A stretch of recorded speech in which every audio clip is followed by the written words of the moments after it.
The fog rolled thick across the moorlands of Hampshire that October morning, swallowing the landscape in grey silence. Damien Veilhart, Duke of Ironmore, urged his stallion forward through the mist, his jaw set in grim determination. Every instinct screamed that this journey was folly, riding alone into enemy territory at the summons of the man who had spent 2 decades trying to destroy him. Yet here he was, crossing into Everthorn lands like a fool walking into a trap. At 32, Damien had survived things that would have broken lesser men. Battlefields across the continent had forged him into something hard and unyielding. The War Duke, they called him, in London's drawing rooms, always with a mixture of fear and fascination. He had learned early that sentiment was weakness, that mercy was dangerous, and that the only way to survive was to be harder, colder, and more ruthless than one's enemies. Lucien Everthorn, Marquis of Thornfield, had been his enemy longer than anyone else still breathing. The rivalry between their families stretched back before Damien was born, a poisonous legacy of political betrayals, ruined business ventures, and personal slights that had festered into something almost biblical in its hatred. Damien's father had died cursing the Everthorn name. Lucien's eldest son had perished in a duel that everyone whispered the Veilharts had orchestrated. The wounds ran deep, carved into bone and blood. So when the messenger had arrived at Ironmore 3 days ago with Lucien's urgent summons, Damien's first instinct had been to burn the letter unread. But something in the messenger's face, genuine fear mixed with pity, had stayed his hand, and the words when he finally read them were not what he expected. Come at once. I am dying. There is a matter of honor we must settle before I depart this world. I know you hate me, Veilhart, but I appeal to whatever shred of decency remains in that stone heart of yours. Come alone. Now, as Everthorn Manor emerged from the fog like a Gothic spectre, all grey stone and leaded windows, Damien felt the familiar weight of his pistol against his ribs. He was many things, but he was not a fool. If this was an ambush, he would not go down without taking several of them with him. A pale-faced butler met him at the entrance, bowing low. Your Grace. His lordship is expecting you. Please, this way. The house was silent as a tomb, servants moving like ghosts through corridors that reeked of sickness and approaching death. Damien followed the butler up a grand staircase, noting the faded grandeur, the paintings with their subjects' eyes seeming to follow his progress with accusation. This house held memories of every slight, every betrayal between their families. The very walls seemed to hate him. They stopped before a door at the end of a long hallway. The butler knocked softly, then opened it, gesturing for Damien to enter. The curtains were drawn, leaving the room in shadow, despite the morning hour. It took a moment for Damien's eyes to adjust, and when they did, he barely recognized the man in the bed. Lucien Everthorn had always been formidable, tall, broad-shouldered, with the bearing of a man who commanded empires. At 47, he should have been in his prime. Instead, the figure propped against the pillows was a shadow, flesh hanging from bones, skin the color of old parchment. Only the eyes remained sharp, burning with the fierce intelligence that had made him such a dangerous adversary. You came. Lucien's voice was a rasp, nothing like the commanding tone that had once filled the House of Lords. I confess, I wagered against it. Damien remained by the door, every muscle tensed. Your messenger said it was a matter of honor. I came to hear what the Marquis of Thornfield could possibly know of such a thing. A ghost of a smile crossed Lucien's wasted face. Still the same cold bastard. Good. I would not trust a man who suddenly developed sentiment. He coughed, a wet, rattling sound that seemed to shake his entire frame. When he recovered, he gestured weakly to a chair. Sit, Veilhart. I have not summoned you here to kill you, though I confess the thought has crossed my mind more than once over the years. The feeling, Damien said flatly, not moving from his position, is entirely mutual. I am dying. Lucien stated it as simple fact. The physicians give me weeks at most. Consumption, they call it, though I suspect it matters little what name they give to death. He fixed Damien with that burning gaze. I did not ask you here to make peace. What lies between us cannot be undone by pretty words and deathbed confessions. I asked you here because I have a daughter. Something cold slithered down Damien's spine. He knew vaguely that Lucien had a daughter, the result of a late marriage to a woman who had died in childbirth. But the girl had been kept hidden away in the country, far from London society, and further still from anything involving the Veilhart family. Lady Juliet, Lucien continued, is 19 years old. She is intelligent, spirited, and entirely unprepared for what awaits her when I am gone. His hands clenched on the coverlet. I have made many enemies, Velehart. You know this better than anyone. Men who would use her, hurt her, destroy her simply to spit on my grave. I have no son to protect her, no brothers. The relatives who remain are vultures circling, waiting to pick apart her inheritance. What? Damien said slowly. Does this have to do with me? Lucien's laugh was bitter. Everything and nothing. You are the last man in England who should care about the fate of Lucien Everthorne's daughter. And yet... He paused, struggling for breath. You are also the only man I can trust. Trust? The word came out sharper than Damien intended. You trust me? With this, yes. Lucien's eyes never wavered. You are many things, Velehart. Cruel, yes. Ruthless, certainly. But you are a man of honor. When you give your word, you keep it. I have watched you for years, and that is the one thing I know to be true. He struggled to sit up straighter. I'm begging you to take Juliet as your ward. Protect her. Keep her safe from the wolves that will come. I know you hate me. I know what I have cost your family, but she is innocent in all of this. She does not deserve to pay for my sins. The request was so absurd that for a moment Damien could only stare. You want me, your sworn enemy, to become guardian to your daughter. I want the one man in England whose word is worth more than gold to swear he will protect her. Lucien's voice cracked. I am dying, Velehart. Soon I will face whatever judgment awaits me, but I will not leave her alone in this world without protection. You have no idea what it is to be a father, to know you are leaving your child vulnerable to every predator and fortune hunter in the realm. I should refuse. Damien's voice was ice. I should let you die knowing she will be at the mercy of those same enemies you cultivated so carefully. You could. Lucien met his gaze steadily. It would be fair retribution for everything I have done to you. But you will not, because beneath all that ice, you remember what it is to be honorable. Your father raised you better than that. May he rest in peace. The mention of his father, dead these 10 years, struck something deep. Damien's jaw tightened. Do not speak of my father. Why not? He was a better man than either of us. Lucien coughed again, blood flecking his lips. I will be dead within the month, Velehart. This feud dies with me. But Juliet lives. She deserves that chance. His voice dropped to barely a whisper. Please, I am begging you. Man to man, not enemy to enemy. Protect my daughter as if she were your own blood.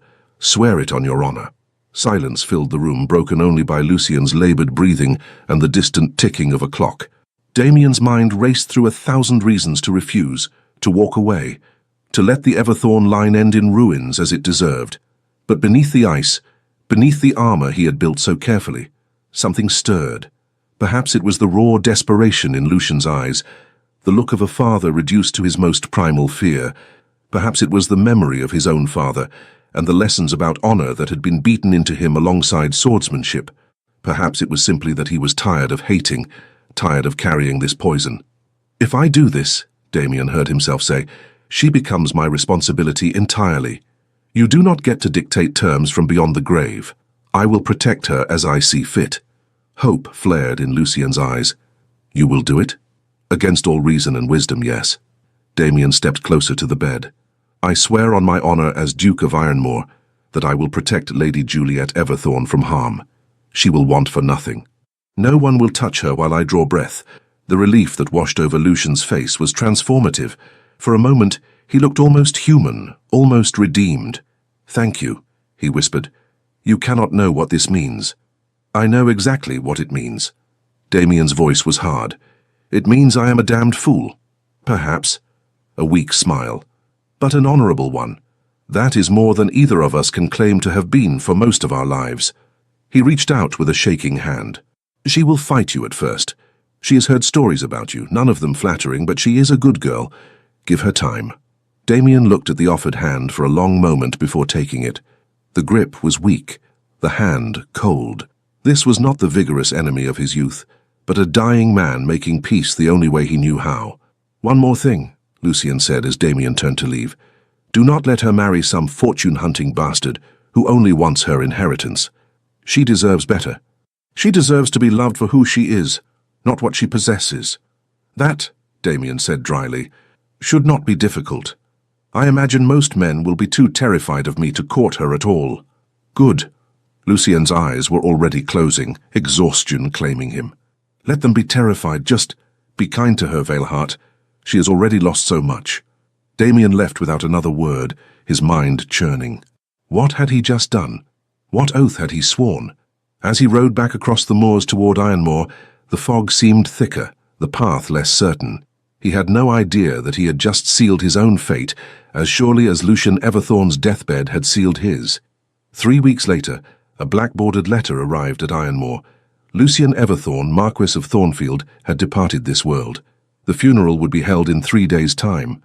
And 1 week after that, Lady Juliet Everthorne would arrive at Ironmoor as ward to the Duke. Damien stood in his study, the letter in his hand, and wondered what storm was about to break over his carefully ordered life. The day Lady Juliet Everthorne arrived at Ironmoor, the sky wept. Rain lashed the ancient stones of the ducal estate, turning the gravel drive into a river and the moors beyond into a grey wasteland. Damien watched from the library window as the carriage made its slow approach, black as a hearse pulled by horses that steamed in the cold October air. He had spent the week preparing, ensuring that rooms were aired and made ready, that staff understood their new mistress was to be treated with every courtesy, that everything was perfect. It had been easier to focus on logistics than to contemplate the absurdity of the situation. Lucien Everthorne's daughter living under his roof. His responsibility, his ward. The carriage rolled to a stop before the main entrance. Damien set down his brandy and made his way to the grand hall, arriving just as his butler opened the doors. A footman hurried forward with an umbrella, but the door to the carriage opened before he could reach it. And then she was there, stepping down into the rain with her head held high, and Damien forgot to breathe. Lady Juliet Everthorne was not beautiful in the conventional, simpering way of London debutantes. She was something far more dangerous. Dressed in unrelieved black mourning, she stood in the downpour like some Gothic heroine from the novels his late mother had favoured. Her hair, dark as midnight, was pulled back severely from a face of classical proportions, high cheekbones, full lips, and eyes that even from a distance blazed with emerald fire. She was tall for a woman, willow slim, but there was nothing fragile about the way she carried herself. She looked like a queen surveying conquered territory. She looked like her father. And she looked directly at Damien with an expression that could have frozen the rain itself. "Your Grace." Her voice carried across the courtyard, clear and cold. "I apologize for arriving in such dreadful weather. I trust my presence does not inconvenience you overmuch." There was acid beneath the polite words. Damien descended the steps, gesturing away the footman with the umbrella. If she could stand in the rain, so could he. "Lady Juliet." He bowed with the precise degree of formality due to a marquess's daughter. "You are most welcome at Ironmoor. Please come inside before you catch your death." "How considerate." She moved past him with a rustle of sodden skirts. "I confess, I expected the infamous War Duke to be less concerned with such niceties." Damien followed her into the hall where she stood dripping on the marble floor, surveying her surroundings with a critical eye. Up close, she was even more striking. Her skin was pale as porcelain, her features sharp and elegant, and those eyes, they held grief, yes, but also a fierce intelligence and something else. Defiance. Challenge. "Mrs. Thornby," Damien addressed his housekeeper, "please show Lady Juliet to her rooms. I am certain she wishes to rest after her journey." "I'm not tired." Juliet's gaze swung back to him. "I would speak with you, Your Grace, if you can spare a moment from your undoubtedly pressing affairs." She made it sound like an accusation. Damien felt something stir beneath his carefully maintained control. Irritation, perhaps, or amusement. He could not quite decide which. "Of course, Mrs. Thornby, have tea sent to the library. Lady Juliet, if you would accompany me." He led her through the halls of Ironmoor, acutely aware of her presence behind him. The house suddenly felt different with her in it. Smaller somehow, despite its cavernous rooms. He could feel her taking everything in, judging, comparing it perhaps to her beloved Everthorne Manor. The library was his sanctuary, walls of books collected over generations, leather chairs by the fire, the smell of old paper and wood smoke. He gestured for her to sit. She remained standing. "I want to make something clear, Your Grace. I did not ask to come here. I did not ask for your protection. Had my father consulted me, I would have told him this entire arrangement was absurd. And yet," Damien said quietly, "here you are. Here I am, her chin lifted, because my father, on his deathbed, extracted a promise from you, because he believed in his final days that you were a man of honor. She stepped closer, and Damien caught the scent of rain and something else, lavender perhaps, or roses. Are you, Your Grace? Are you a man of honor? Or are you simply honoring a vow to torment me as revenge against my father? The accusation stung more than it should have. Your father and I were enemies, Damien said, his voice harder than intended. That is no secret. But he was correct in one thing. I am a man of my word. I swore to protect you, and I will. Protect me. She laughed, but there was no humor in it. From what precisely? From fortune hunters, from society, or from you? From anything and anyone who might wish you harm. Damien met her blazing gaze steadily. Including myself, if that is your concern. You are my ward, Lady Juliet. That places you under my protection and my care. Nothing more. How reassuring. She turned away, moving to examine the books that lined the walls. And what does this protection entail? Am I to be locked away in this fortress? Forbidden from society? Made to live like some shameful secret? You are in mourning, Damien pointed out. Society expects you to remain secluded for the appropriate period regardless. After that we shall see. She whirled on him. After that we shall see. I am not a child to be managed, Your Grace. I am 19 years old and the daughter of a marquis. I have a fortune of my own, an estate, a position in society, all of which makes you a target. Damien's patience was wearing thin. Your father understood this, even if you do not. You are young, wealthy, and alone. Without protection, you would be devoured by the first clever scoundrel who paid you pretty compliments. How flattering that you think me so foolish. I think you are naive, Damien said bluntly. There is a difference. You have been sheltered all your life, kept away from London, protected by your father's name and power. That protection died with him. Now, you have only mine. For a moment, something flickered in her eyes. Fear, perhaps, or uncertainty, but she hid it quickly behind renewed defiance. And if I do not want your protection, then you are an even greater fool than I feared. Damien moved closer, and to her credit, she did not retreat. This is not a game, Lady Juliet. Your father made enemies, powerful ones, men who would hurt you simply to strike at his memory. I gave my word to prevent that. I intend to keep it, with or without your cooperation. They stood facing each other, the air between them crackling with tension. Juliet's chest rose and fell with agitation. Her eyes bright with unshed tears she refused to let fall. Damien found himself noticing things he should not. The delicate line of her jaw, the way her lower lip trembled slightly before she caught it between her teeth, the pulse beating frantically at her throat. She was beautiful and dangerous and absolutely forbidden. I loved my father, she said finally, her voice breaking slightly.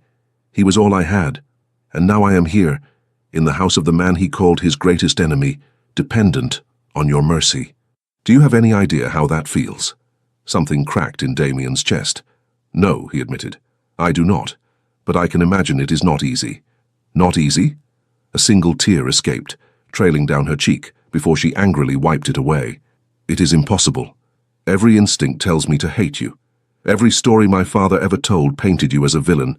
And yet here you are, offering protection, offering sanctuary, and I do not know what to believe. Believe this. Damien's voice gentled despite himself. Whatever lay between your father and myself is finished. It died with him. You are not your father, and I will not punish you for his sins or mine. While you are under my roof, you are safe. You have my word on that.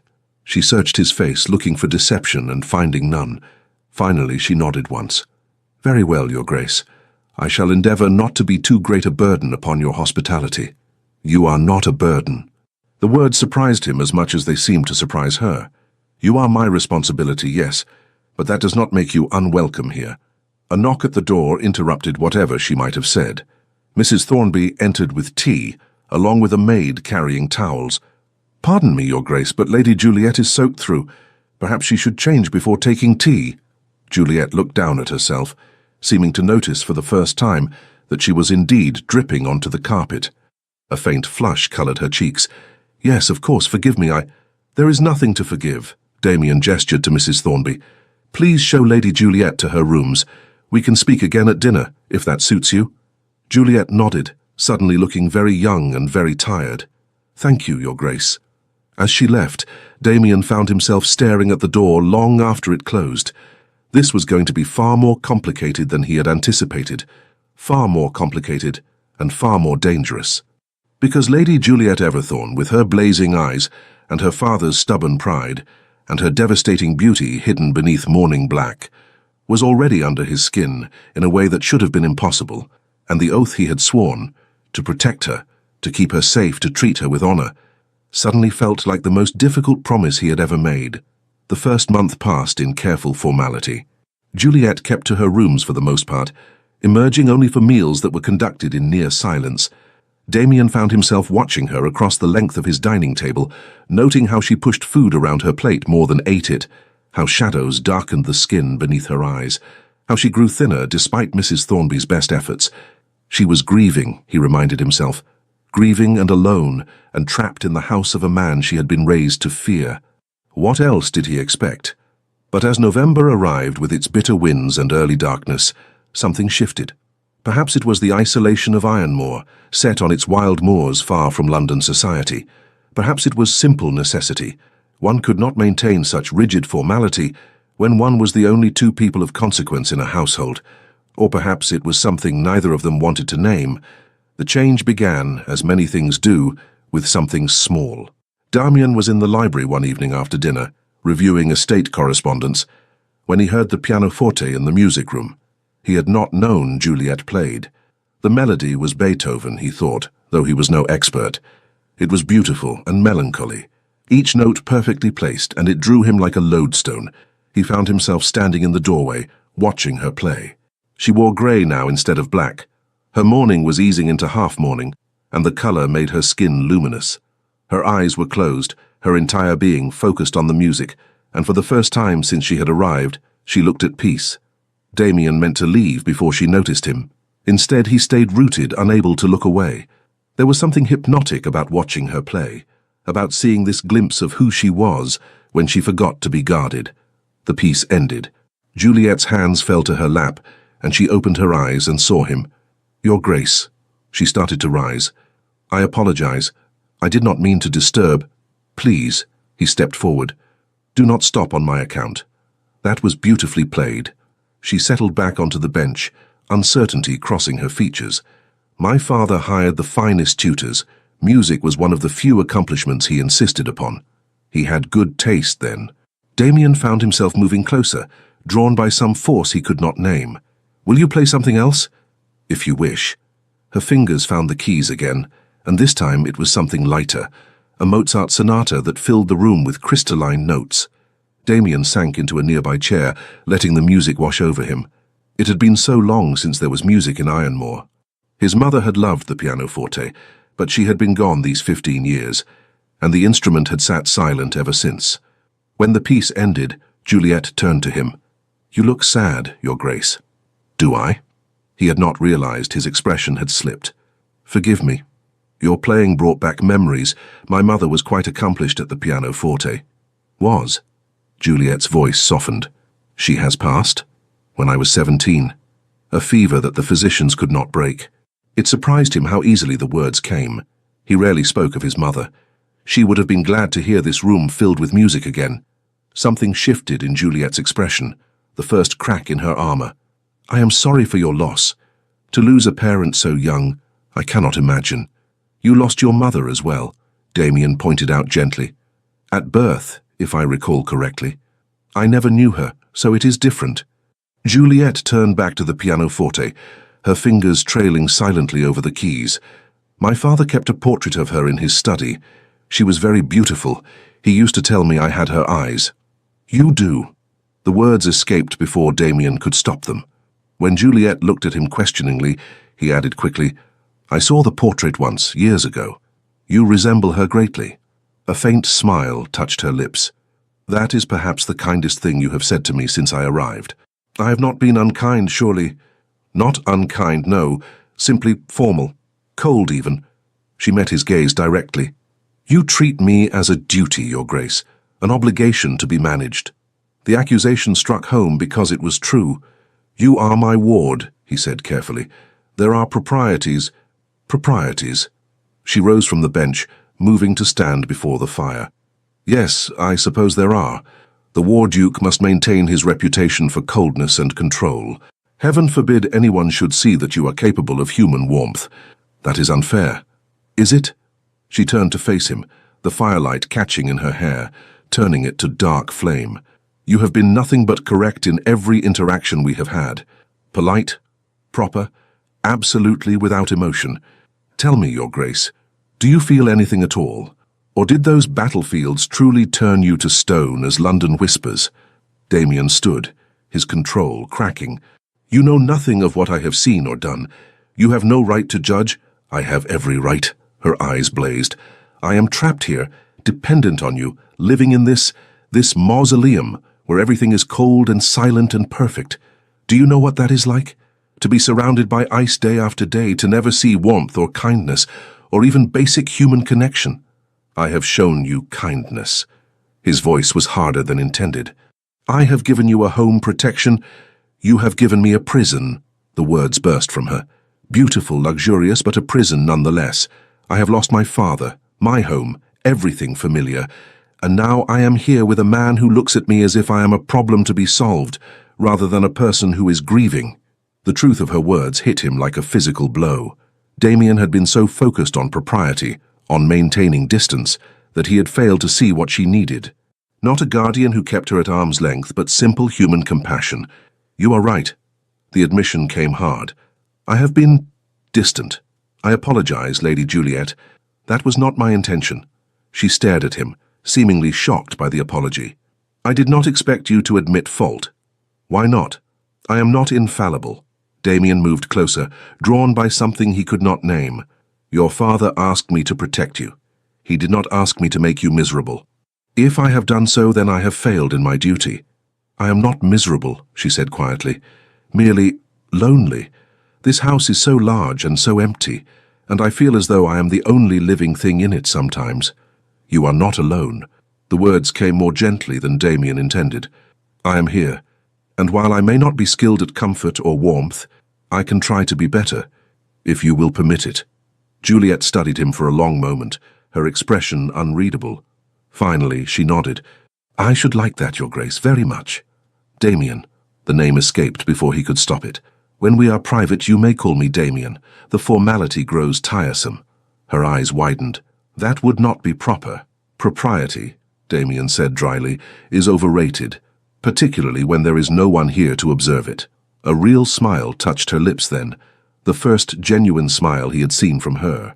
It transformed her face, chasing away the shadows, making her look young and alive and heart-stoppingly beautiful. "Very well, Damien." She tested the name carefully, as if tasting something forbidden. "And you may call me Juliet, if you wish." "I wish it very much." He bowed, suddenly formal again. "I shall leave you to your music, but perhaps... Would you play again tomorrow evening? I find I have missed having music in this house." "I would be glad to." Her smile widened. "And perhaps you might join me. Do you play any instrument?" "I am competent at the violin, though nowhere near your skill." "Then we shall play together. A duet." Juliet's eyes sparkled with something like mischief. "Unless the War Duke is afraid of a simple musical collaboration?" "I fear nothing," Damien said, rising to the challenge in her tone. "Certainly not music." "We shall see." She returned to the pianoforte, her fingers finding the keys again. "Good night, Damien." "Good night, Juliet." He left her playing, the sound following him through the halls. Something had shifted between them tonight. The ice was beginning to crack, and Damien was not certain whether that development was something to celebrate or fear. After that evening, the dynamic between them changed like spring thawing winter. They began to dine together with actual conversation instead of silence. Damien found himself telling her about the estate, about the tenants and their concerns, about the challenges of managing lands so far from London.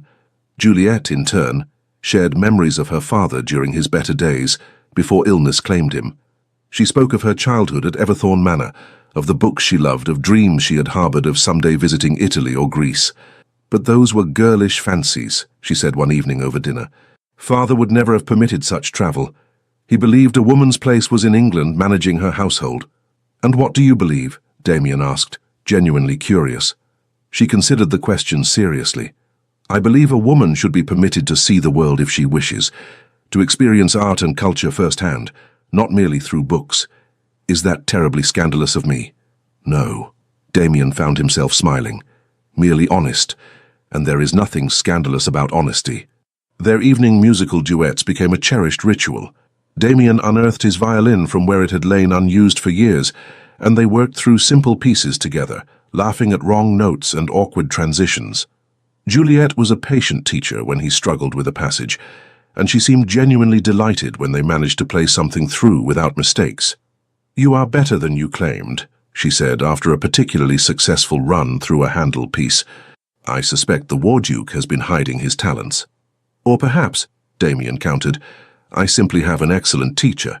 The compliment made her flush with pleasure, and Damien found himself wanting to say more things that would make her smile like that. They began taking walks together across the moors, despite the November cold. Juliet loved the wild landscape, so different from the manicured gardens of her childhood home. Damien taught her to identify different birds, to read the weather in the clouds, to find the ancient paths that crossed the moorland. "It is beautiful here," she said one afternoon, standing on a hilltop, with the wind whipping her cloak around her. "Fierce and wild, but beautiful, rather like you, I suppose." Damien laughed, a real laugh, rusty from disuse.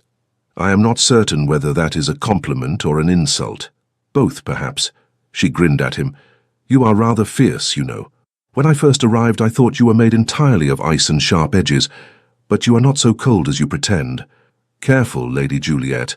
Such observations might damage my reputation irreparably." "Oh, I shall keep your secret, Your Grace." Her eyes danced with mischief. "I would not want London to discover that the War Duke is capable of smiling."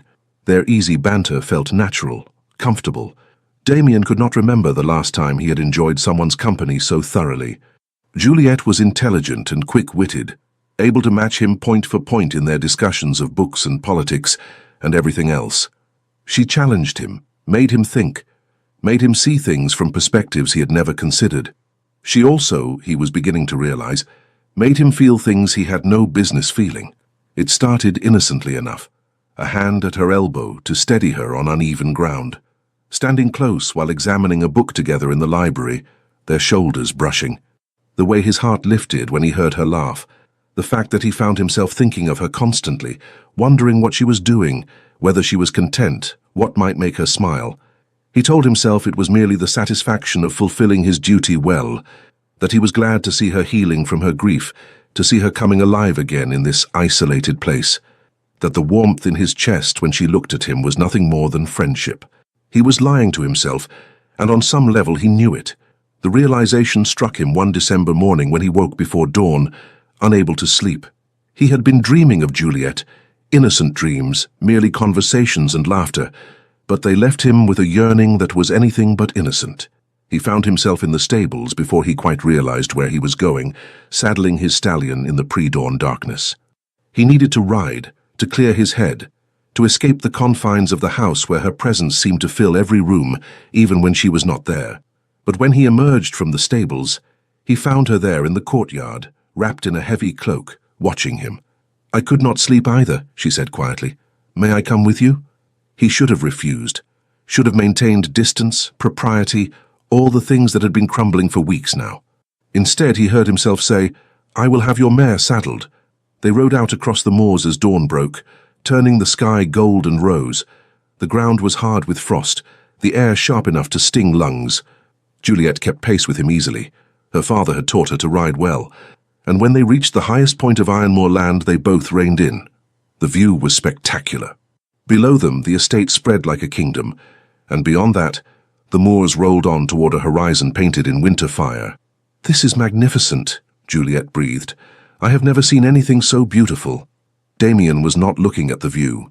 He was looking at her, at the way the dawn light caught in her hair, at the flush the cold had painted across her cheeks, at the wonder in her eyes, and he realized with a clarity that was almost painful, she was the most beautiful thing he had ever seen.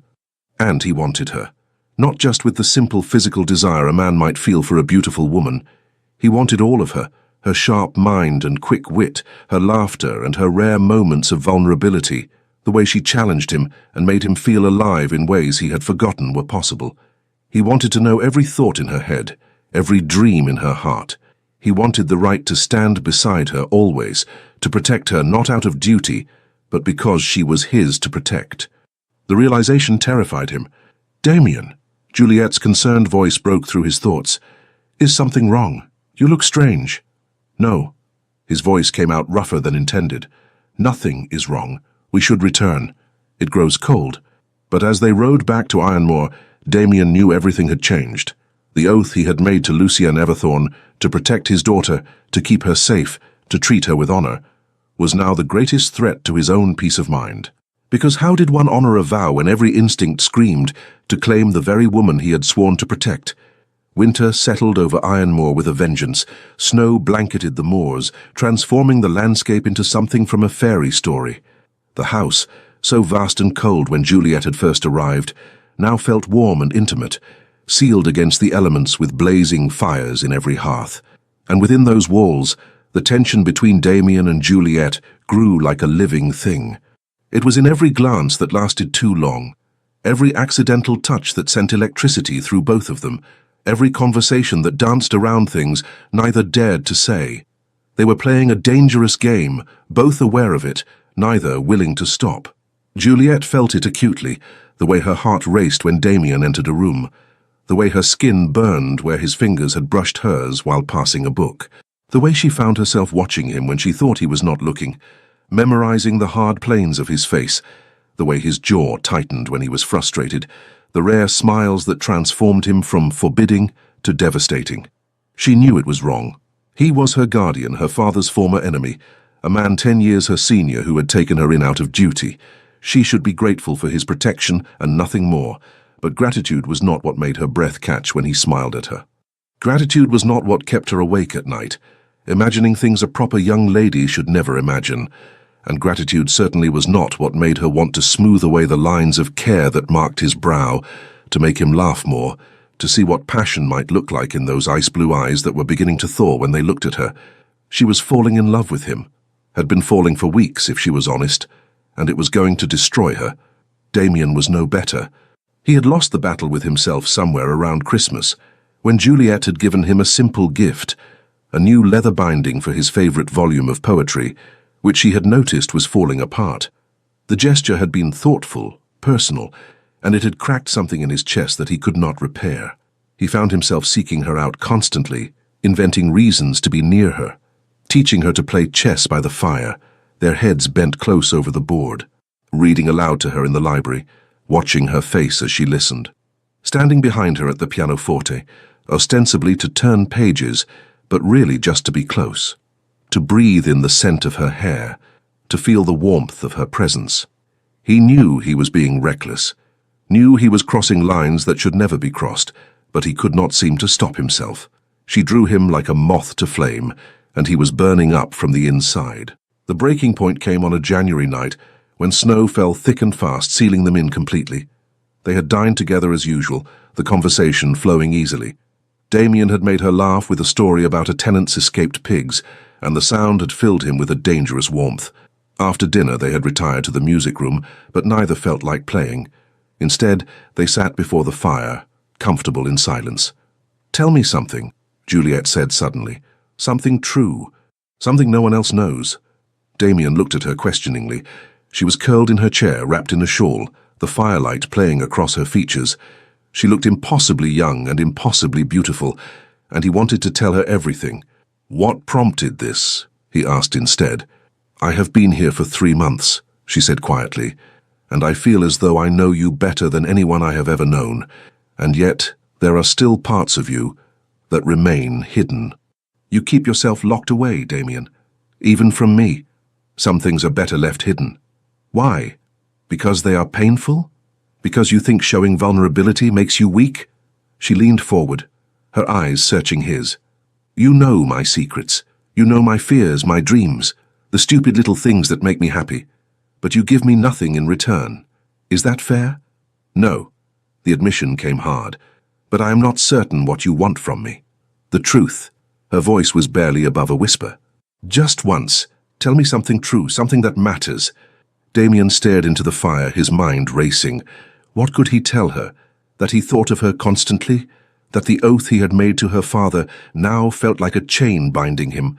That every day it grew harder to remember why he had to maintain distance? "I was not always like this," he heard himself say. "Cold and controlled. When I was young, I felt things intensely. Too intensely," my father said. "He worried it would make me weak." "You are not weak." Juliet's voice was fierce. "No, but I learned to be hard." Damien's jaw tightened. "The war did that. Watching men die, making choices that cost lives, learning that sentiment was a luxury that could get people killed. So I buried everything soft in me, built walls, became the war duke that London whispers about." "And now?" Juliet asked gently. "Are you still buried behind those walls?" He looked at her then, really looked at her, and something cracked. "No," he said roughly, "not anymore. You have made that impossible." The words hung between them, too revealing, too raw. Juliet's eyes widened, her lips parting in surprise. "Damien, you asked for truth." He stood abruptly, unable to sit still. "There it is. You have got under my skin, Juliet. Made me feel things I have not felt in years. Made me remember what it is to want something beyond duty and honor and all the cold certainties I have built my life upon. What do you want?" Her voice trembled. "Everything. You. Things I have no right to want." "Why?" She rose, moving toward him. "Why do you have no right?" "Because I am your guardian. Because your father trusted me to protect you, not—" He broke off, unable to finish. "Not what? Desire me? Want me?" Juliet stopped directly before him, close enough to touch. "Do you truly think I am unaware? Do you think I have not noticed the way you look at me? The way your hand lingers when you help me from a carriage? The way you find reasons to be near me? Juliet, do not what? Speak the truth that we both know?" Her eyes blazed. "I am not a child, Damien. I am a woman grown, and I know what I feel. You do not know what you are saying." But his voice lacked conviction. "Do I not?" She reached up, her hand coming to rest over his heart. He could feel it thundering against her palm. "Tell me you feel nothing. Tell me this is all in my imagination. Tell me you do not lie awake at night thinking of me the way I think of you." "I cannot." The words were torn from him. "Blast it, Juliet, I cannot lie to you." "Then stop fighting this." Her voice dropped to a whisper. "Stop being so honorable and so dutiful and just feel. For once, let yourself feel." "If I do—" He captured her hand, holding it against his chest. "If I let myself feel, I will not be able to stop. Do you understand that? I have spent months holding myself in check, maintaining distance. But if you push me past this point, there is no going back." "Good." Her free hand came up to his face, her fingers tracing the hard line of his jaw. "I do not want to go back. I want to go forward. With you. Your father. My father is dead." Tears shone in her eyes. "And I think he knew. I think when he asked you to protect me, he knew what might happen. Why else would he choose you, of all people? His greatest enemy? Unless he saw something in you that I am only now beginning to see." "What?" Damien's voice was hoarse. "That beneath all your ice and control, you are a man who loves deeply, who protects fiercely, who would give everything for those he cares for." Her thumb brushed his lower lip, and he shuddered. "A man I could love. A man I already love." The confession shattered the last of his control. "Juliet!" "Damien, please." She rose on her toes, bringing her lips close to his. "Stop fighting. Just this once, let yourself have what you want." He should push her away, should remember honor, duty, propriety, should be the man Lucian Everthorne trusted with his dying breath. Instead, he surrendered. His mouth crashed down on hers, and the world caught fire. All the weeks of tension, of denied desire, of careful control exploded into a kiss that was anything but careful. His arms came around her, pulling her close, and she melted against him with a soft sound that drove him mad. She tasted like everything forbidden, sweet and dangerous and entirely intoxicating. Her lips parted beneath his, and when his tongue swept into her mouth, she met him with an eagerness that suggested she was as lost in this as he was. His hands tangled in her hair, destroying the careful arrangement, and she did not protest. Instead, her own hands gripped his shoulders, then slid to the back of his neck, holding him as if she feared he might vanish. No danger of that. Damien was drowning in her, in the feeling of finally having her in his arms where she belonged. She fit against him perfectly, all soft curves and warm surrender, and he wanted to explore every inch of her until he had memorized her completely. But this was madness. Wonderful, terrible madness. With effort that cost him dearly, Damien pulled back. They were both breathing hard, and Juliet's eyes were dazed, her lips swollen from his kisses. She looked thoroughly compromised and absolutely beautiful. "This cannot happen," he said, though his arms remained locked around her. "Juliet, I am your guardian, your protector. This is wrong." "It feels right." Her fingers traced patterns on his chest. "More right than anything I have ever felt. That does not make it proper." "I care nothing for proper." She met his gaze steadily. "I care only for this, for you. Do you want me to go? To pretend this never happened? Can you truly do that?" "No, 1,000 times no." "But your reputation is already in question. I live alone with an unmarried duke, Damien. Society will talk regardless. At least let them talk about something real. You deserve better than this, than me. That is not your decision to make." Juliet's voice was firm. "I am not asking for seduction, if that is your concern. I am asking for honesty, for the chance to see where this might lead. Unless—" doubt crept into her expression. "Unless you do not truly want me? If I have misread—" "You have misread nothing." Damien's arms tightened around her. "I want you more than my next breath, but I am trying to do the honorable thing. Then honor me by being honest." She smiled, though tears glittered in her eyes. "Honor me by admitting what we both feel. We can determine the rest as we go, but please, do not push me away out of misguided nobility. I could not bear it." Damien looked down at her, at this impossible woman who had turned his carefully ordered life upside down. He knew he should be stronger, should resist. But he was only a man, and she was asking for so little. Merely honesty, merely the acknowledgement of what had been growing between them for months. "I love you." The words fell from his lips like a vow. "Heaven help me, Juliet. I love you. I have for weeks. And it terrifies me because I do not know how to do this, how to balance what I feel with what I owe to honor and propriety and your father's memory." Tears spilled down her cheeks. "Then we shall figure it out together. But please do not make me face that future without knowing you feel as I do, because I love you too, Damien. So very much." He kissed her again, softer this time, a seal on promises made and confessions given. When they finally parted, he rested his forehead against hers, breathing her in. "What happens now?" he asked. "Now." Juliet's smile was tremulous. "Now we stop pretending, stop hiding, and we see where this leads us. Juliet, I cannot court you properly. You are my ward. The impropriety, then marry me." The words were simple, direct. "Not now, perhaps, but soon. When my mourning ends, make me your wife instead of your ward, and let society gossip all they like." "You would marry me." Damien pulled back to look at her properly. "After everything between our families, after all the darkness in my past? I would marry you because of who you are, not despite it." Her hand cupped his face. "You are the man I want, Damien Veilheart. The only man I will ever want. If you will have me." "If I will have you?" He laughed, a sound of pure relief and joy. "Juliet, having you would be the greatest honor of my life. But are you certain? There is no urgency. We can wait. I do not want to wait." She stepped back, her eyes serious. "I have thought of nothing else for weeks. I love you. You love me. We are neither of us children. Why should we wait when we both know what we want? Because society expects—" "Society expected me to hate you." Juliet's smile turned impish. "I have already disappointed those expectations spectacularly. What is one more scandal?" Damien found himself grinning despite everything. "You are trouble, Lady Juliet Everthorne." "Yes." She wound her arms around his neck. "But I am your trouble now. You promised my father you would protect me. I'm afraid that means you are rather stuck with me." "There is nowhere else I would rather be stuck."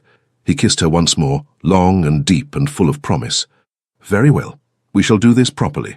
I will speak with your father's solicitors, ensure your inheritance is protected. Then, when your mourning ends, I shall court you as you deserve. though we shall have to endure a great deal of gossip. Let them gossip. Juliet's eyes sparkled. I rather enjoy the idea of scandalizing London society. The War Duke and his enemy's daughter. They shall dine on that story for years. Undoubtedly. Damien pulled her close again, unable to stop touching her now that he had given himself permission. But I do not care what London thinks. I care only that you are happy, that you are certain this is what you want. I have never been more certain of anything. She rested her head against his chest, listening to his heartbeat. I love you, Damien, and I am going to love proving to you that you deserve to be loved. Something warm and unfamiliar bloomed in Damien's chest. Hope, he realized. After so many years of ice and emptiness, Juliet had brought warmth back into his life. She had made him feel again, dream again, hope again. I love you, he murmured against her hair. My fierce, impossible, wonderful girl. I shall spend the rest of my life ensuring you never regret this choice. I could never regret choosing you. Juliet tilted her face up for another kiss. Never. They stood there before the fire, wrapped in each other's arms, while outside the snow continued to fall. Tomorrow would bring complications, solicitors and negotiations and careful planning. But tonight there was only this. Two hearts that had found each other against all odds. Two souls that had chosen love over duty, passion over propriety. The War Duke had finally surrendered, and in surrendering he had won everything that mattered. Spring came to Ironmoor with a violence of colour that seemed almost inappropriate after the long, stark winter. But Juliet loved it. The explosion of wildflowers across the moors, the return of birdsong, the way the ancient stones of the estate seemed to warm and soften in the lengthening days. Her mourning period had ended in March, and with it, the careful pretense they had maintained for the outside world. Not that they had been particularly successful at hiding their feelings. The servants surely knew, and Mrs. Thornby had developed a knowing smile whenever she saw them together, but there was a freedom now in being able to acknowledge it openly. Damien had been true to his word. He had spoken with her father's solicitors, ensuring her inheritance was properly protected and legally separate from his own holdings. He had written to the few remaining Everthorne relatives, informing them of his intention to marry Juliet once a suitable interval had passed. Most had been too shocked to respond with anything but stuttering congratulations. London, predictably, had gone wild with gossip. The War Duke marrying his enemy's daughter. The papers could not decide if it was romantic or scandalous. Invitations poured into Ironmoor. Everyone wanted to see this unlikely couple for themselves. Damien had ignored most of them, protective of their privacy, and wanting to give Juliet time to adjust before throwing her into the shark-infested waters of London society. But eventually they would have to face the world, and Damien was determined to do it right. We shall go to London next month, he announced over breakfast one April morning. The season will be in full swing. I want to present you properly, show the world that you are my intended bride, and not some unfortunate ward I have been saddled with. Juliet looked up from her correspondence with amusement. I was unaware I had ever been considered unfortunate. You know what I mean. Damien reached across the table to take her hand. I want to give you everything you should have had. A proper season, proper courtship, proper introduction to society as my future Duchess. I need none of that. She laced their fingers together. I have you. That is everything. Nevertheless, he raised her hand to his lips. You deserve to be celebrated, not whispered about, and I intend to ensure that happens. Very well. Juliet's eyes danced. But I warn you, I shall expect you to dance with me at every ball, all the waltzes at minimum. I do not dance. You do now. She grinned at his expression. If I must face London society as the scandalous ward-turned-bride of the War Duke, then you must face the even greater horror of the ballroom. Fair is fair. Damien groaned, but he was smiling. You will be the death of me, woman. Nonsense, I am giving you life. She stood, moving around the table to perch on his lap in a way that would have scandalized any proper chaperone. Besides, you promised to make me happy. Dancing with me at balls seems a small price to pay. When you put it like that, he pulled her closer, breathing in the scent of her hair. Very well, I shall dance, but only with you. Only with me, she agreed, then kissed him soundly. The weeks that followed were a flurry of preparation. Juliet needed a new wardrobe befitting a future duchess, and London's finest modistes descended upon Ironmoor with fabrics and patterns. Damien watched with amusement, as his normally quiet estate was overtaken by chattering women and endless discussions of hemlines and trimmings. But he also watched Juliet come alive in a new way. She had been healing these past months, the sharp edges of her grief softening into something more bearable. Now, with a future to look forward to, she bloomed like the moors in spring, all energy and excitement and irrepressible joy. She made him laugh constantly. She challenged him in their chess games and their discussions. She played piano and sang in a clear, lovely voice that filled the halls. She rode across the estate like she had been born to it, learning the tenants' names and concerns, already taking on the role of duchess with natural grace. And at night, when propriety dictated they should part, they instead stole moments in the library or the music room, kisses that grew longer and more heated, touches that promised everything while still maintaining the last boundaries of propriety. Damien was determined to wait until their wedding night to fully claim her, but it grew harder each day. "You are torturing me," he murmured one evening, pinning her against the library door after what should have been a chaste good-night kiss had turned into something far more intense. "Am I?" Juliet's hands were in his hair, her body pressed against his in ways that made rational thought impossible. "You could always move the wedding date closer. We have already moved it once." They had initially planned to wait until June, but both had agreed that was far too long. The new date was late May, less than a month away now. "I will not have anyone suggest I rushed you into this. Let them suggest whatever they like." She nipped at his lower lip. "I would marry you tomorrow if you would permit it." Tempting. His hands spanned her waist, holding her close. "But I want to do this right. I want you to have the wedding you deserve, with all of London watching as I make you my duchess." "Very well." She sighed dramatically. "I suppose I can wait a few more weeks. But you are certainly making it difficult." "I?" He pulled back to look at her with mock severity. "You are the one who keeps finding excuses to be alone with me, who keeps looking at me with those eyes, who keeps kissing me until I forget my own name." "Guilty." She smiled unrepentantly. "But can you blame me? You are terribly handsome when you are trying to be honorable. It makes me want to be very dishonorable indeed." Damien groaned. "You will be the death of me." "So you keep saying. Yet here you are, still breathing." She kissed him once more, then slipped from his arms before he could stop her. "Good night, my love. Dream of me." "I always do," he said quietly, watching her leave. It was true. She filled his dreams as thoroughly as she filled his waking hours. Damien had never imagined he could feel this way. This consuming love that made everything else seem pale by comparison. He, who had been so cold, so controlled, now found himself completely undone by one impossible woman, and he would not change it for anything. Their arrival in London caused exactly the sensation Damien had predicted. The Duke of Ironmore, so long absent from society, returning with his beautiful ward on his arm and a wedding date announced for the end of the month. The scandal-mongers nearly swooned with delight. Every ball, every soirée, every garden party suddenly included pointed invitations to the couple. Damien accepted enough to satisfy propriety and refused the rest. He was not interested in parading Juliet through every drawing room in Mayfair. But he did want to establish her place as his future duchess, to show London that she was not some shameful secret, but a woman he was proud to marry. The first ball was at the Duchess of Marlborough's residence, a glittering affair with what seemed like half of London in attendance. Damien saw the stares as they entered, the whispers behind fans, the frank assessment in every eye. He felt Juliet's hand tighten on his arm, her only sign of nervousness. "Steady," he murmured. "Remember, you are about to be the Duchess of Ironmore. They should be nervous of you, not the reverse." She glanced up at him with a smile. "Easy for you to say. You are accustomed to being stared at. And you are magnificent." He covered her hand with his. "Let them stare. They will see only what I already know, that you are the most remarkable woman in this room." Flatterer. But color touched her cheeks, and she stood straighter. They made their way through the crowd, accepting congratulations that ranged from genuine to barely concealed curiosity. Damien kept Juliet close, his message clear.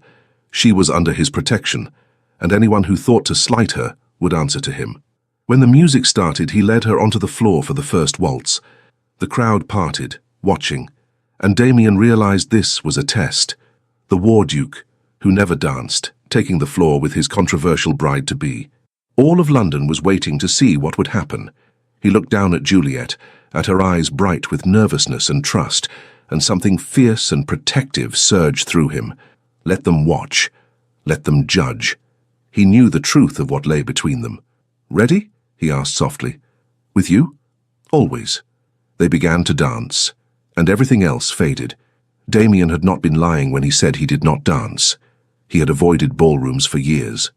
But Juliet made it easy, following his lead with natural grace, her body moving in perfect synchronization with his. They fit together as naturally on the dance floor as they did everywhere else. "They are all watching us," Juliet murmured. "Let them." Damien pulled her infinitesimally closer than propriety strictly allowed. "I care only what you think." "I think," she said, her eyes soft, "that I am the luckiest woman in England." "No." He turned her in a spin that made her laugh. "I am the lucky one. You have given me everything I did not know I needed." "Prettily said, Your Grace. Perhaps you should write poetry." "I am content to leave the poetry to others." He smiled down at her. "I prefer to show my love in other ways." The blush that colored her cheeks made him want to kiss her right there in front of all of London, but he restrained himself, barely. There would be time enough for that once she was truly his. As they danced, Damien noticed the whispers beginning to change. The open curiosity was softening into something else, approval, perhaps, or at least fascination. Several older ladies were nodding approvingly. A few younger ones were looking at them with something like envy. By the end of the waltz, the tide had turned. The War Duke and his lady were not a scandal to be condemned, but a romance to be celebrated. The story was simply too good. Enemies' children finding love, sworn hatred transformed into devotion. It had all the elements of a Gothic novel, and London society loved a good story. The rest of the evening passed in a whirl of introductions and congratulations that seemed far more genuine. Juliet charmed everyone she met, her natural wit and warmth winning over even the most skeptical matrons. Damien watched with pride as she navigated the social waters with grace, proving that she was more than ready to be his Duchess. But the most satisfying moment came when they encountered Lord Westbrook, one of Lucien Everthorne's oldest enemies, and a man who had made no secret of his interest in acquiring Juliet's fortune through marriage. "Your Grace." Westbrook bowed, his eyes sliding to Juliet with undisguised calculation. "Lady Juliet, how delightful to see you both. I confess I was damn surprised to hear of your engagement." "Were you?" Damien's voice could have frozen water. "I cannot imagine why. Lady Juliet and I have been most happy at Ironmore these past months." "Quite." Westbrook's smile did not reach his eyes. "One wonders what dear Lucien would have thought of such an arrangement." "My father," Juliet said clearly, "trusted his grace with my safety and my future. I honor that trust by accepting the hand of a man I love and respect. I cannot imagine he would want anything less for me." The steel beneath her polite words made Damien want to cheer. Westbrook's face tightened, but he managed a stiff bow. "Of course. My congratulations to you both." As he walked away, Juliet turned to Damien with a fierce smile. "I do not like that man." "Neither do I." Damien pulled her close under the guise of leading her to the refreshment room. "But you handled him perfectly. You will make a formidable Duchess." "I have an excellent teacher." She glanced up at him through her lashes. "When may we leave? I find I have had quite enough of London society for one evening." "Eager to have me to yourself," he teased. "Always." Her hand tightened on his arm. "Take me home, Damien. To Ironmore, where we do not have to share each other with hundreds of curious strangers." "Soon." He pressed a kiss to her temple, not caring who saw. "After the wedding, we shall return to Ironmore and hide away for as long as you like. But first, I must show all of London what they will never have. The most extraordinary woman I have ever known, who somehow agreed to be mine." "Not somehow." Juliet's eyes were suspiciously bright. "Inevitably. We were always meant to find each other, Damien. Even our father's hatred could not prevent it." "No." He looked down at her, this woman who had transformed his life. "Nothing could have prevented this. I think I have been waiting for you my entire life without knowing it." "Then the wait is almost over." She smiled through happy tears.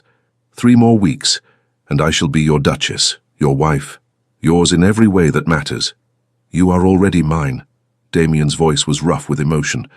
You have been since the moment you walked into Ironmoor in the rain, looking like a storm given human form.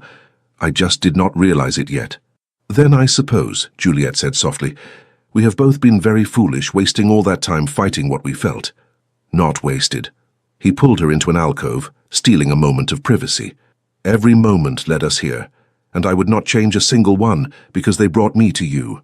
He kissed her then, soft and sweet, a promise of everything to come, and Juliet melted into him, her arms coming around his neck, her heart beating against his.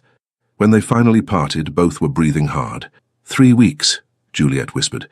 "I do not know how I shall survive 3 more weeks."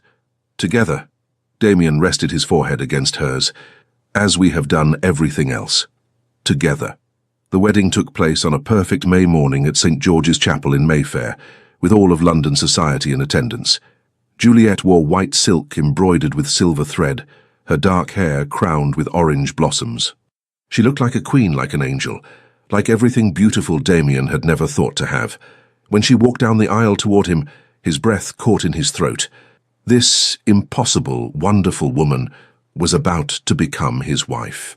The ceremony passed in a blur of solemn vows and ancient words. Damien spoke his promises clearly, meaning every syllable.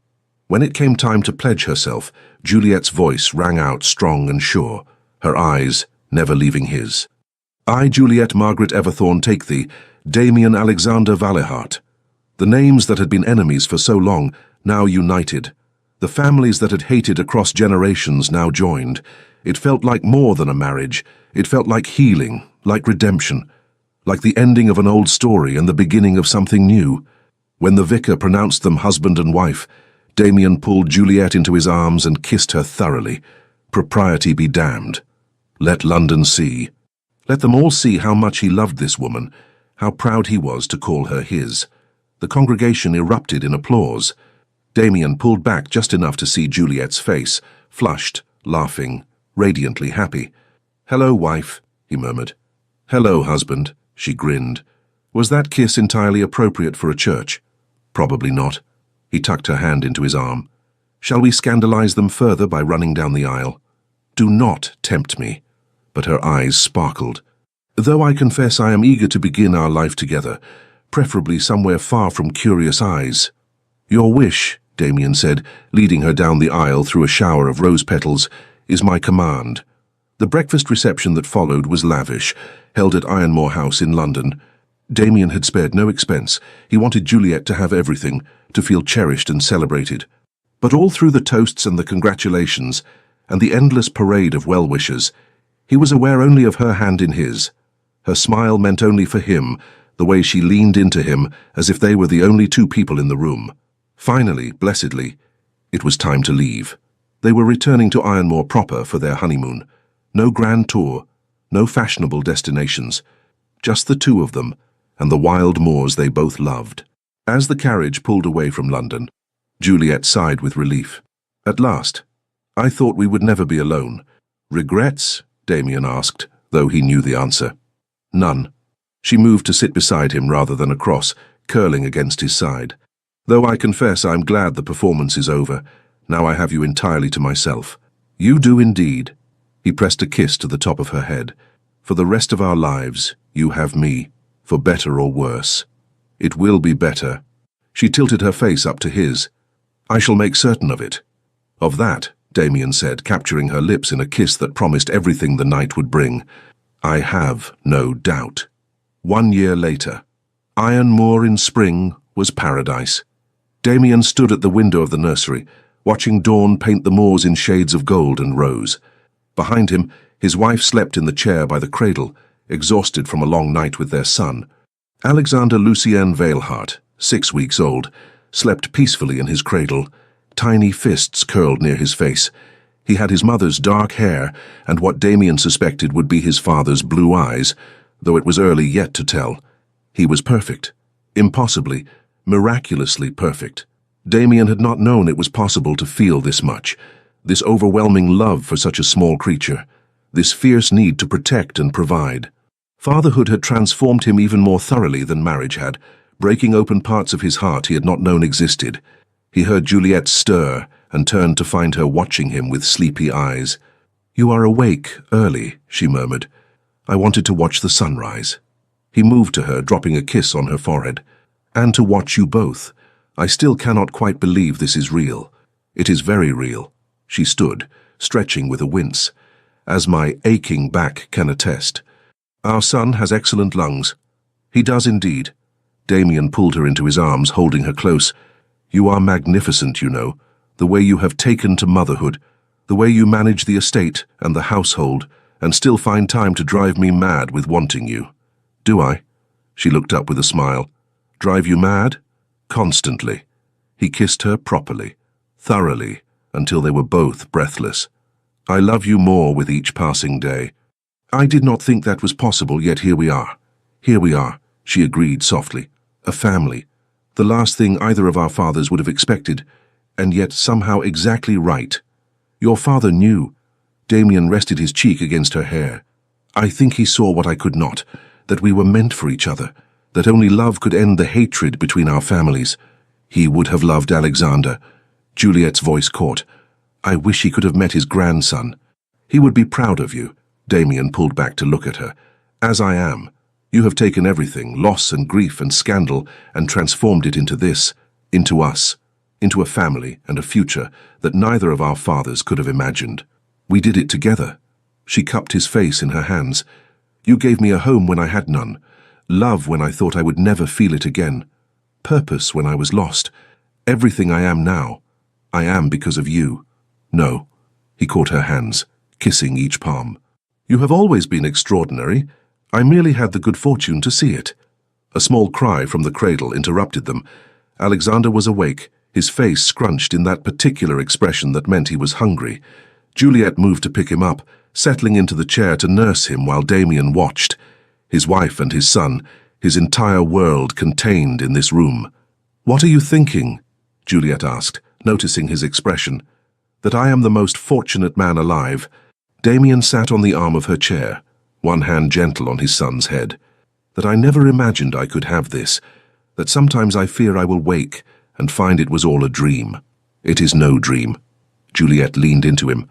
"This is real. We are real, and we have the rest of our lives to prove it to each other." "The rest of our lives," Damien repeated softly. "I rather like the sound of that." They sat together as the sun rose fully, painting Ironmoor in light. Outside, the moors bloomed with spring flowers. Inside, the house that had been so cold and empty now rang with life and laughter and love. The War Duke had laid down his armor.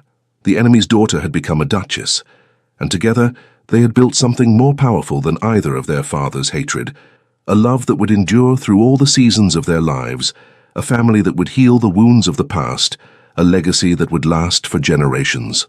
In the end, honor had been kept and oaths fulfilled. But more than that, two hearts had found their home in each other. And that, Damien thought as he watched his wife with their son, was the greatest victory of all. "I love you," he said quietly. Juliet looked up, her eyes soft. "And I love you. Now and always." "Now and always," Damien agreed, pressing a kiss to her temple. "My fierce, impossible, perfect wife." Outside, spring continued its ancient dance across the moors. Inside Ironmoor, the Duke and Duchess of Ironmoor began another day of the life they had built together, a life of love, of laughter, of family, a life that proved love could indeed conquer all, even the deepest hatred, even the coldest heart, even the war within a duke's soul. The end. Dear listener, tonight I'm not going to tell you that everything happens for a reason. I'm not going to say that your pain had a purpose, or that time heals all wounds, or any of those phrases you've heard 1,000 times before. Instead, I want to tell you about something Damien discovered that changed everything. The enemy was never on the outside. For years he believed Lucian Everthorn was his greatest adversary. He built his entire life around that hatred, that rivalry, that bitter certainty. And then, in one afternoon, it all crumbled. Because the real enemy wasn't Lucian at all. It was the story Damien had been telling himself about who he had to be. The War Duke, the man of ice, the one who could never soften, never surrender, never allow himself to want something beautiful. Right now, some of you are fighting battles that no one else can see. Not with other people, with yourselves. with the voice that says you're too old for new dreams, with the belief that your best days are behind you, with the fear that if you reach for joy, it will be snatched away like everything else has been. But what if that voice is the real enemy? What if the story you've been telling yourself about what's possible is the only thing standing between you and something extraordinary? Juliet walked into Ironmore believing she was entering the house of a monster. Instead, she found a man who had forgotten he was allowed to be human. And by simply refusing to accept his coldness, by insisting he was more than his armor, she gave him permission to remember who he really was. Maybe tonight you need to give yourself that same permission. Permission to want something, even if it seems impractical. Permission to feel joy, even while you're still carrying grief. Permission to begin again, even though you've already lived so many lifetimes. Permission to be soft in a world that told you to be strong. Because here's the truth they don't tell you. Softness is strength. Allowing yourself to hope again after disappointment, that's courage. Opening your heart after loss, that's bravery. Choosing to believe in possibility when experience has taught you to expect pain, that's not foolishness, that's faith. So tonight, as you close your eyes, I want you to release one thing, the belief that you've missed your chance. You haven't. Your story isn't over. It's just becoming more interesting. The chapters ahead may not look like the ones you planned, but they could be even better. Richer, deeper, more true. Rest now. Let your shoulders drop. Let your jaw unclench. Let the worries of tomorrow stay in tomorrow where they belong. You are safe in this moment. You are enough in this moment. You are exactly who you're supposed to be in this moment. And tomorrow? Tomorrow, you get to wake up and discover what happens next in your own beautiful, complicated, perfectly imperfect story. Sleep well, dear friend. You are more loved than you know, more capable than you believe, and more deserving of joy than you've allowed yourself to imagine. From all of us at Legends of the Fall, thank you for letting us be part of your evening. May your dreams be peaceful, your rest be deep, and your tomorrow be filled with unexpected grace. Thank you so much for staying with us until the very end. If this story moved you, please consider subscribing to our channel, liking, leaving a comment, and sharing it with someone who might need a little emotional escape today. From the bottom of our hearts, your support means everything to us.